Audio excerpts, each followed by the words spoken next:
തൃശൂർ മാള കുഴൂരിലെ 6 വയസ്സുകാരൻ്റെ നിഷ്കളങ്കമായ മുഖം മനസ്സിൽ നിന്നും മായുന്നില്ല. കൂട്ടുകാർക്കൊപ്പം അവധിക്കാലം ആഘോഷിച്ച് നടക്കേണ്ട പ്രായം. എന്നാൽ അയൽവാസിയായ ജോജോയുടെ ക്രൂരത ആ കുരുന്നിനെ മരണത്തിലേക്ക് ചവിട്ടി താഴ്ത്തി. വീടിന് സമീപത്തെ കുളത്തിൽ അവൻ മരണത്തോട് മല്ലടിക്കുമ്പോൾ ഒരാൾ പോലും ആ കുഞ്ഞിൻ്റെ നിലവിളി കേട്ടില്ല. രക്ഷപ്പെടാൻ പലതവണ ശ്രമിച്ചതാണ്. എന്നാൽ കുളത്തിലേക്ക് ജോജോ കുട്ടിയെ 3 വട്ടം തള്ളിയിട്ടു. അവൻ കയറി വരാൻ നോക്കുമ്പോൾ വീണ്ടും തള്ളി. അവസാനം ചവിട്ടി താഴ്ത്തി മരണം ഉറപ്പുവരുത്തി. കുഴൂരിൽ 6 വയസ്സുകാരനെ കൊലപ്പെടുത്തിയത് അതിക്രൂരമായിട്ടെന്നാണ് പോലീസിൻ്റെ കണ്ടെത്തൽ. ലൈംഗിക പീഡനം ചെറുത്ത കുട്ടിയെ കുളത്തിലെറിഞ്ഞ് കൊന്നുവെന്നാണ് പ്രതി ജോജോയുടെ മൊഴി.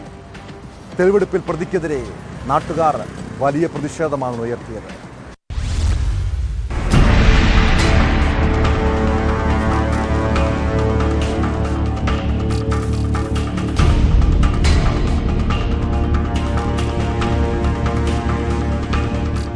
വീടിന് സമീപത്തെ കുളത്തിലാണ് 6 വയസ്സുകാരനെ മരിച്ച നിലയിൽ കണ്ടെത്തിയത്.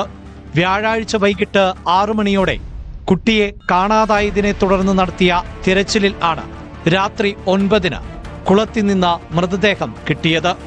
കാണാതാകുമ്പോൾ കുട്ടിക്കൊപ്പം പ്രതി ജോജോയും ഉണ്ടായിരുന്നു.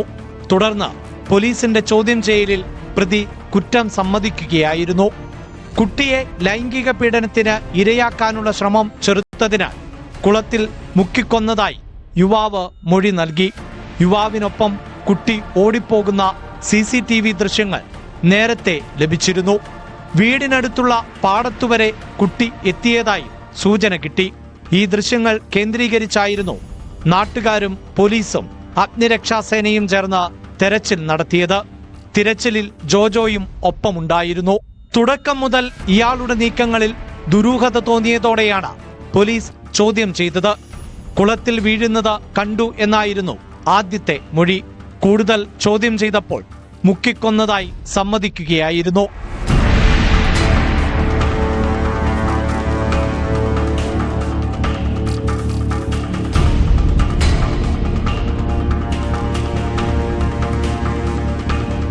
ചാമ്പയ്ക്ക തരാമെന്ന് പറഞ്ഞ് കുട്ടിയെ കുളത്തിനരികെ കൊണ്ടുപോയ ശേഷം പ്രതി ജോജോ ലൈംഗികമായി പീഡിപ്പിക്കാൻ ശ്രമിക്കുകയായിരുന്നു.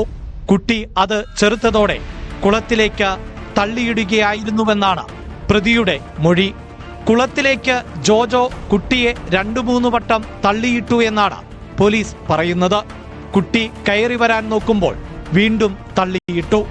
അവസാനം ചവിട്ടിത്താഴ്ത്തി മരണം ഉറപ്പുവരുത്തി.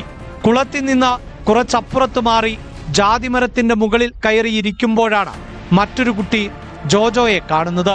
കുട്ടിയെ കണ്ടോ എന്ന് ചോദിച്ചപ്പോൾ ഇല്ല, ഞാൻ തിരിച്ചു പറഞ്ഞു വിട്ടു എന്നാണ് പ്രതി പറഞ്ഞത്.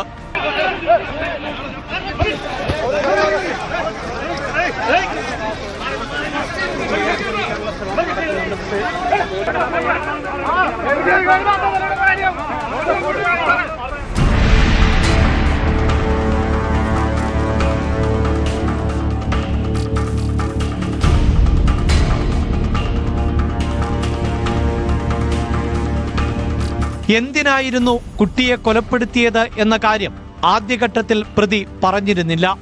ഇടയ്ക്കിടെ മൊഴി മാറ്റി പറഞ്ഞു.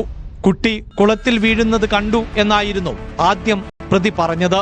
പിന്നീട് കുട്ടിയുമായി തർക്കമുണ്ടായ കാര്യവും കുളത്തിലേക്ക് എടുത്തിട്ടു എന്നതും സമ്മതിച്ചു.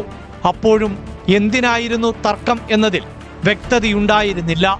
പിന്നീട് വിശദമായ ചോദ്യം ചെയ്യലിൽ കുട്ടിയെ ലൈംഗിക പീഡനത്തിന് ഇരയാക്കാനുള്ള ശ്രമം ചെറുത്തതിനാൽ കുളത്തിൽ മുക്കിക്കൊല്ലുകയായിരുന്നുവെന്ന് പ്രതി സമ്മതിച്ചു.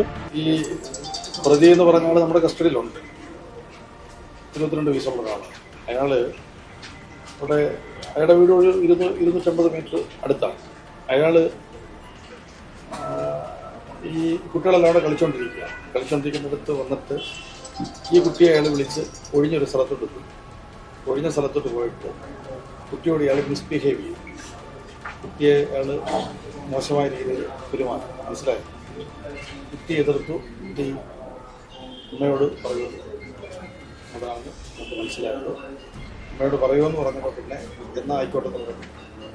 മുഖം പൊട്ടിപ്പിടിച്ച് ബലമായിട്ട് പുഴയിലിട്ട് കുളത്തിലിട്ട് കൊന്നുകൊണ്ടാണ് നമുക്ക് പ്രാഥമികമായിട്ട് മനസ്സിലായത്.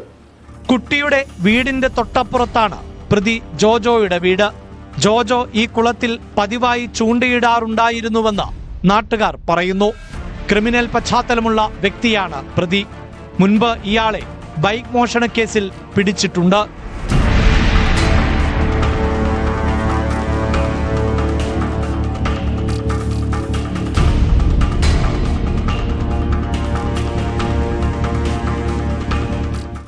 ന്യൂസ് 18 തൃശൂർ.